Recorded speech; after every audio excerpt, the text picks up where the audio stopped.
passe d'armes au Conseil de sécurité de l'ONU avec la partie israélienne qui a eu des mots très forts. Quelle est votre opinion sur le sujet et qu'est-ce que ça nous dit de l'état actuel du Conseil de sécurité de l'ONU ? Écoutez, ce n'était pas une passe d'armes. Antonio Guterres a exprimé un avis qui est un avis qui n'est pas une opinion, qui est un avis partagé lorsqu'il a dit 52 ou 53 années d'occupation et de colonisation. Il a fait, c'est un constat, c'est pas encore une fois une opinion. Cela a déclenché, c'est pour ça qu'on ne peut pas parler de passe d'armes, mais là, véritablement une crise de fureur de la part du représentant Monsieur Gilad Erdan. Oui, ce n'était pas M. Eli Cohen, le ministre des Affaires étrangères, qui a bondi et qui. Mais M. Erdan, si c'était bien lui et non pas M. Cohen, ne se rend pas compte qu'il s'adresse à l'Occident et qu'aujourd'hui l'Occident est quasiment minoritaire, non seulement au sein des instances internationales, mais sur la scène géopolitique ou même géostratégique. Je pense que de la part d'Israël, c'est un faux pas. Le rendez-vous qui était prévu avec M. Guterres et M. Cohen a été annulé dans la foulée. Comme vous l'avez mentionné, les passeports, les visas israéliens accordés aux membres des Nations Unies sont récusés, il n'y en aura pas pour l'instant. Peut-on rompre aussi brutalement avec l'Organisation des Nations Unies ? Ça semble un peu extraordinaire, au moment même d'ailleurs où beaucoup contestent son rôle.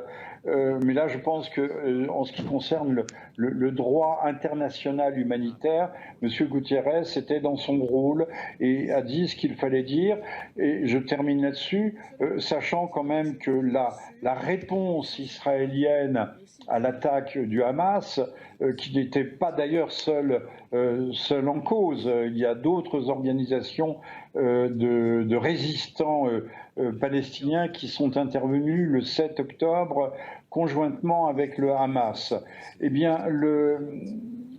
on peut imaginer, enfin plutôt penser, que lorsqu'il s'agit de légitime défense, la réponse doit être proportionnée.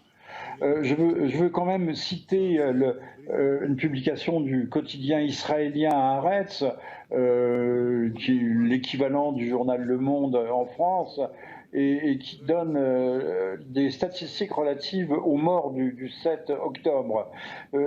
Son article date du 23, donc il y a 2 jours.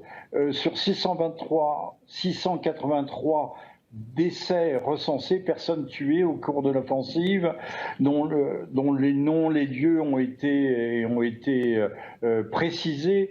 Il y a 331 victimes, soit 48,4%, qui ont été confirmées comme des soldats et des officiers de police. Bien sûr, parmi les officiers de police, il y avait de nombreuses femmes. 13 autres sont décrits comme des membres des services de secours et 339 sont ostensiblement considérés comme des civils. Donc vous voyez, on est loin du tableau qui avait été brossé par Israël. Personne à Haaretz ne parle pas d'enfants de moins de 4 ans qui auraient trouvé la mort.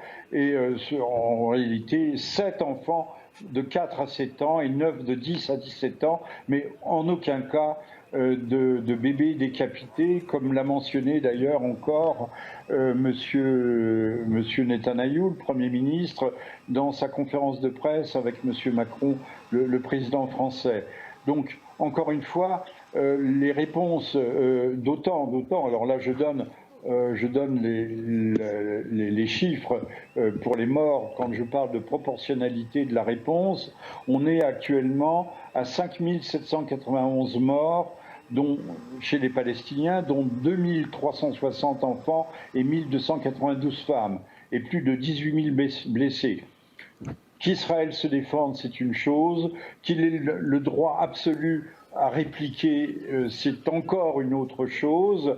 mais là encore une fois, la proportion n'est visiblement pas respectée. En droit pénal privé, en France par exemple, la légitime défense ne peut être reconnue que s'il y a cette proportionnalité stricte. Et là, apparemment, elle n'a pas été respectée. Et M. Gutiérrez n'est pas sorti de son rôle, encore une fois, en dénonçant la chose.